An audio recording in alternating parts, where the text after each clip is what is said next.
Oke, Assalamualaikum warahmatullahi wabarakatuh. Selamat siang. Warahmatullahi wabarakatuh. Oke, selamat siang ya. Kalian semua sehat? Sehat, Pak. Oke, Siap, Pak. semoga Sehat, kita Pak. semua dijauhi dari penyakit wabah ini ya. Amin. Nah, jadi sebelum kita memulai, marilah kita sejenak berdoa menurut agama dan kepercayaan kita masing-masing. Berdoa dimulai. Berdoa selesai. Tahu salah satu sistem yang tidak kalah pentingnya pada sepeda motor adalah sistem penerangan. Kenapa seperti itu? Karena kalau tidak ada sistem penerangan, secara otomatis sebuah kendaraan tidak akan bisa memberikan kenyamanan pada pengendaranya pada waktu berjalan pada malam hari gitu. Jadi itu salah satu fungsi pertamanya. Jadi mengapa kita harus mempelajari ini? Karena ini merupakan suatu sistem yang sangat paling penting sekali pada sistem kendaraan. Salah satunya adalah sistem penerangan. Materi ini Bapak rekam, kemudian akan Bapak tampilkan nantinya ke Google Classroom atau ke link YouTube. Nanti akan Bapak share melalui Google Classroom. Jadi yang lain, kawan-kawan kalian yang belum sempat untuk hadir pada meeting ini, dia bisa menengok apa pembahasan kita sekarang ini gitu. Nah, sebelum Bapak menjelaskan ini, Bapak sudah meng-share materi ini di Google Classroom kita ya. Bapak sudah mengupload materi ini pada Google Classroom. Nah, kalian bisa tengok di situ pada kelistrikan sepeda motor. Bapak sudah mengupload materi yang Bapak ajarkan sekarang. Jadi kalian nanti setelah mendengarkan Bapak, kalian juga bisa membaca ulang materi yang ada gitu. Sistem penerangan ini sendiri, sistem penerangan dia memiliki beberapa komponen. Ya, sistem penerangan ini dia memiliki beberapa komponen. Dari gambar ini kita tahu ada komponennya namanya adalah spool atau kalian sebut dengan generator. Kemudian juga ada nama komponennya saklar utama. Kemudian lampu speedometer. Kemudian ada lampu belakang, kemudian ada lampu senja. Lampu senja ini biasa kalian sebut lampu kota gitu. Kemudian lampu speedometer ini biasa kalian sebut lampu instrumen. Kemudian di sini ada lampu indikator. Lampu indikator ini kalau misalnya kita memakai kendaraan, kalau misalnya ketika kita merubahnya untuk lampu jauh, maka indikator ini akan hidup. Ya, kalau indikator ini hidup berarti menandakan dia lampu jauh. Dan ini lampu jauhnya. Si Idris bisa ngikuti ya. Ibnu, Dery dan si Iqbal, oke kan? Oke kan? Oke, Pak. Oke. Revo 10 sistem penerangannya adalah AC. Gitu. Nah, kenapa di AC? Tandanya gampang. Kalau kunci kontak di on kan, maka lampu besarnya tidak akan hidup atau lampu kepalanya tidak akan hidup. Nah, kalau di engkol baru dia hidup, berarti menandakan dia adalah AC. Nah, sumbernya dari mana diambilnya? Dari spool. Ketika spool tersebut menghasilkan arus, maka arusnya akan mengalir menuju pertama ke kiprok atau bahasa kitanya rectifier. Ya, rectifier. Kemudian secara bersamaan juga dia masuk ke saklar utama. Sebagai saklar utama. Masuk ke saklar utama. Paham sampai di sana? Paham, Pak. Paham. Okay. Paham, Pak. Ketika saklar lampunya kita geser sekali saja ke arah kiri, jadi kalau di Revo itu saklarnya kan sebelah kanan, tahu kan? Oke, Ya. jika digeser aja sekali, maka kontak poin yang Bapak tunjuk pada kursor, kita sebutlah namanya ini kontak poin 1.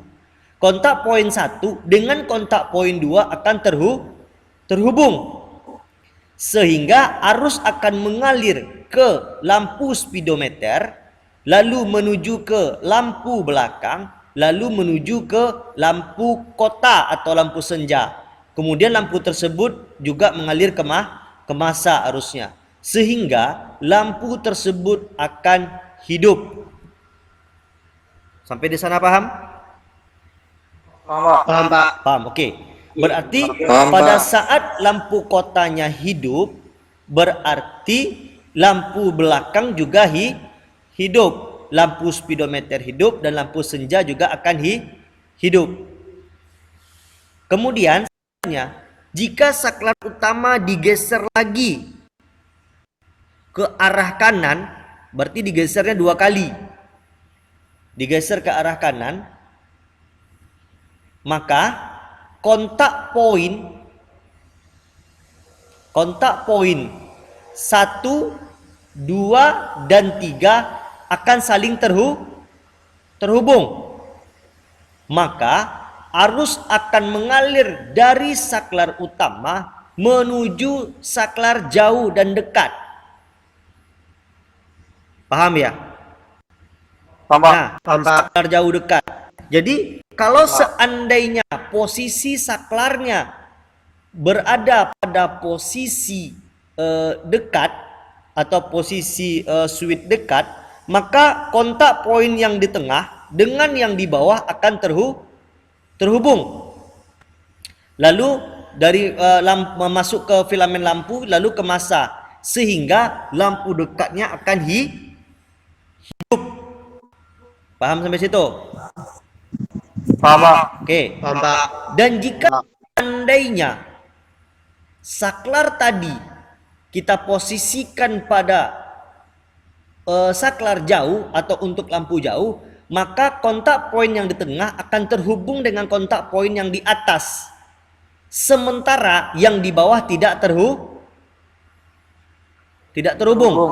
Oke. Nah, jadi dia arus akan mengalir dari kontak poin yang di atas, lalu ke lampu indikator, lalu ke massa, lalu ke lampu utama atau lampu jauh, lalu ke massa, sehingga lampu jauh akan hidup.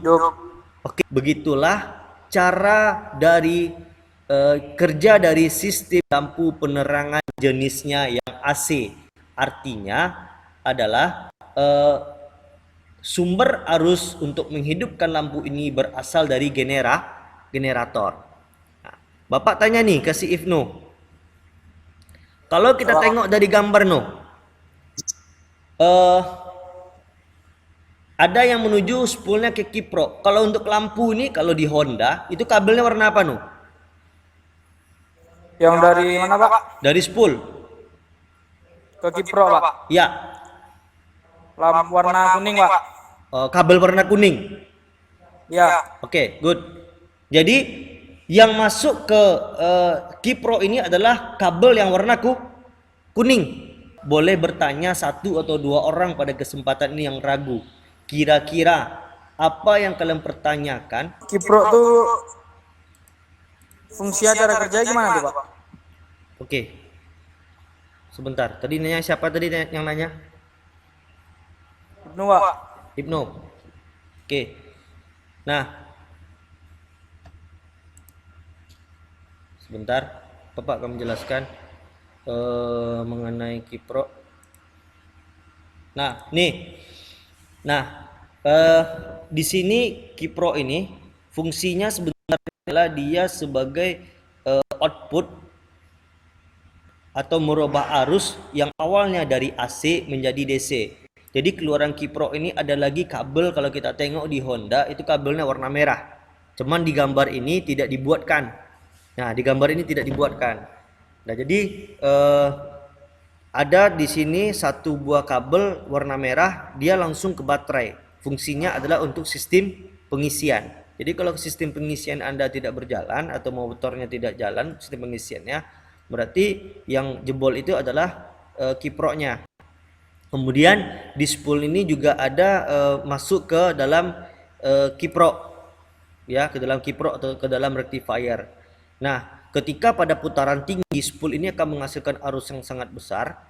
Kemudian sebahagiannya biar lampunya tidak putus, maka akan dimasakkan melalui rectifier atau kiprok yang kalian sebut. Sampai di sana paham? Pak. Paham. Kesimpulannya sekali lagi Bapak sebutkan bahwasanya kalau lampu penerangan AC ini berarti sumber arusnya dia berasal dari spool. Nah, ciri-cirinya gimana? Ketika motor dihidupkan baru dia bisa hidup lampunya. Nah, kalau seandainya Pak kunci kontak kita on kan, ternyata lampunya sudah hidup Pak. Berarti sistem penerangannya adalah DC. DC. Oke, DC. Berarti dia ambil dari mana? Dari baterai. Oke? Pak. Oke. Paham ya? Paham Inu ya?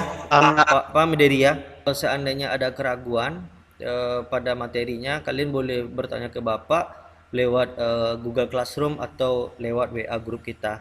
Jadi Bapak rasa sekian saja dulu materi kita pada hari ini.